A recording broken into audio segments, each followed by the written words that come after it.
2019년 12월 16일 정부에서 18번째 부동산 대책을 기습적으로 내놓았습니다.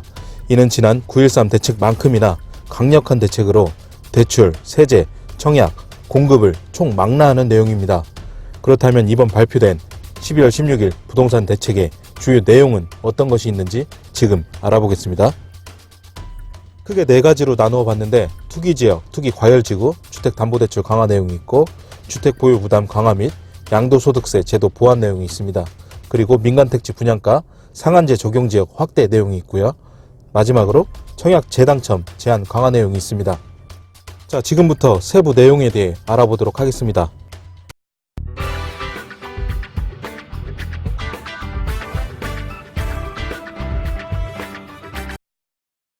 첫 번째로 투기지역, 투기과열지구 주택담보대출 강화 내용이 있습니다.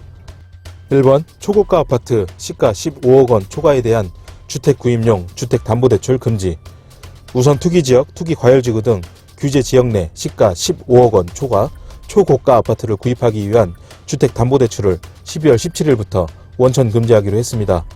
이 규제는 공시가격이 아닌 한국감정원과 KB시세 등 시가를 기준으로 15억 원을 넘는 아파트는 무주택자라고 해도 대출을 받을 수가 없는데요. 전 금융권 가계대출에 적용되고 주택임대업이나 매매업, 개인사업자나 법인, 개인 등에 제한을 두지 않습니다. 단 이미 대출을 신청했거나 계약을 한 부분은 제외가 되고 새로운 매매 계약부터 적용이 됩니다. 2번 시가 9억 원 초과 주택에 대한 담보대출 LTV 추가 강화. 기존에는 주택가격 구간 없이 40% 비율을 균등하게 적용해왔었는데 하지만 앞으로는 9억 원 초과하는 부분에 대해서는 LTV를 20%만 적용받게 됩니다. 예를 들어 14억 원 주택으로 주택담보대출을 받을 경우 기존에는 14억 원의 40%인 5억 6천만 원을 받을 수 있었지만 앞으로는 9억 원까지는 40%, 3억 6천만 원, 5억 원 20%, 1억 원에 대해서 총 4억 6천만 원의 대출만 가능하게 되는 것이죠. 3. 전세대출을 이용한 갭투자 방지. 전세대출도 깐깐해집니다. 기존에는 전세대출 취급이나 만기 시 차주가 2주택 이상 보유하면 대출 만기 연장으로 제한했었는데요. 앞으로 대출받은 후 시가 9억 원 초과 주택을 매입하거나 2주택 이상 보유하는 경우 대출을 바로 회수하기로 했습니다. 자, 이제 두 번째입니다. 주택보유부담 강화 및 양도소득세 제도 보완. 1번 종합부동산세 세율 상향 조정 및 조정 대상 지역 2주택자 세부담 상한 상향 조정. 고가 다주택 보유자를 압박하는 종부세 상한의 카드도 꺼내들었습니다. 일반은 0.1에서 0.3, 3주택자 이상이거나 조정 대상 지역 2주택자는 0.2에서 0.8 세율을 인상하며 조정 대상 지역 2주택자의 종부세 세부담 상한도 200%에서 300%로 올라갑니다. 또한 올해 공동주택 공시가격 현실화도 차질 없이 진행됩니다. 시세 9억에서 10억 미만은 70%, 15억에서 30억 원은 75%, 30억 원 이상은 80% 수준까지 반영하여 각각 올릴 방안인데요.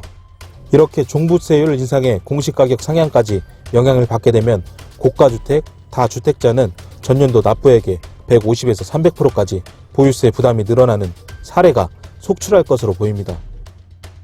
2번 조정대상 지역 내 다주택자 양도소득세 중과 한시적 배제. 그나마 다행인 건 조정대상 지역 내 다주택자가 내년 상반기까지 주택을 팔 경우 양도세 부담을 완화해 주기로 했습니다. 다주택자가 조정지역에서 10년 이상 보유한 주택을 팔면 양도세 중과를 배제하고 장기보유 특별공제를 적용해 줍니다. 그러나 실소유자가 아닌 경우에는 양도세가 더욱 강화됩니다. 9억 원 초과주택을 거래한 1세대 1주택자의 경우 장기보유 특별공제 거주기간 요건이 추가되기 때문입니다. 현재는 10년 이상 보유만 하면 80% 최대 공제율을 적용받는데 2021년 1월 1일 양도분부터 집을 팔 때는 10년 이상 보유하더라도 거주를 하지 않으면 최대 공제율을 온전히 다 받지 못하는 것이죠. 또한 1년 미만 보유한 주택 양도세율이 40%에서 50%로 2년 미만은 기본세율 6에서 42%에서 40%로 높아집니다. 3번 조정대상 지역 일시적 2주택자 전입요건 추가 및 중복보유 허용기간 단축. 조정대상 지역에서 일시적으로 2주택자가 된 경우에는 기존 2년 내 기준주택 양도시 1주택으로 보아 비과세 혜택을 주었는데요. 12월 17일 대책 발표일 다음날부터 새로 취득하는 주택은 신규 주택 취득일로부터 1년 이내 해당 주택으로 전입하고 1년 이내 기존 주택을 양도하는 경우에 한해 비과세 혜택을 받을 수 있습니다.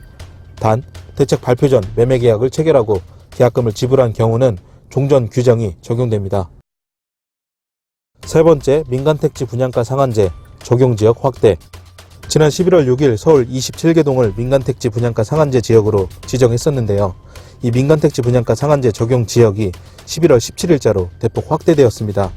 서울에서는 집값 상승률이 높았던 강남 4구와 마용성을 포함해 13개구 전체 동 272개, 이슈가 있는 노원, 동대문 등 5개구 37개 동, 경기도에서는 과천, 하남, 광명 등 3개시 13개 동으로 지정되었습니다.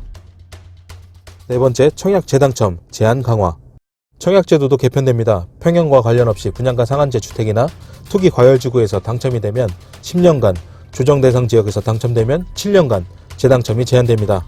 또 공급 질서 교란 행위를 하거나 불법 전매가 적발되면 주택 유형에 관련 없이 10년간 청약을 금지하기로 했습니다. 지금까지 12월 16일 부동산 대책의 주요 내용에 대해 알아봤습니다. 부동산을 잡겠다는 정부의 강한 의지만큼 예상보다 강력한 정책인 듯합니다.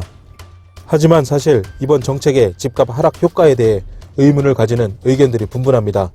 과거 강력한 규제가 나올 때의 시장을 살펴봤을 때 일시적으로 시장이 주춤하다가 결국에는 집값 상승이 뒤따라오는 모습을 나타내왔는데요. 이는 근본적인 공급 부족이 해결되지 않는 이상 집값 하락을 예상하기는 어렵다는 것이죠.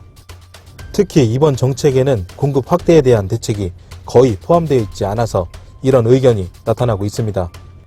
대신 다주택자가 양도세 중과 배제 및 장기 보유 특별공제를 적용받기 위해 조정 대상 지역 내 10년 이상 보유한 주택을 내놓을 수도 있기 때문에 내년 6월까지 물량이 풀릴 긍정적인 가능성도 생각해 볼 수 있겠습니다. 해마다 많은 부동산 정책이 나오고 있습니다. 단기성으로 만들어내는 정책이 아닌 집값 안정과 서민주거 향상을 위해서 진정한 대책을 마련해 주길 바랍니다. 오늘 소식은 여기까지입니다. 유익하게 보셨다면 좋아요, 구독, 알람 설정 부탁드립니다. 더 좋은 내용으로 다시 찾아뵙도록 하겠습니다. 감사합니다.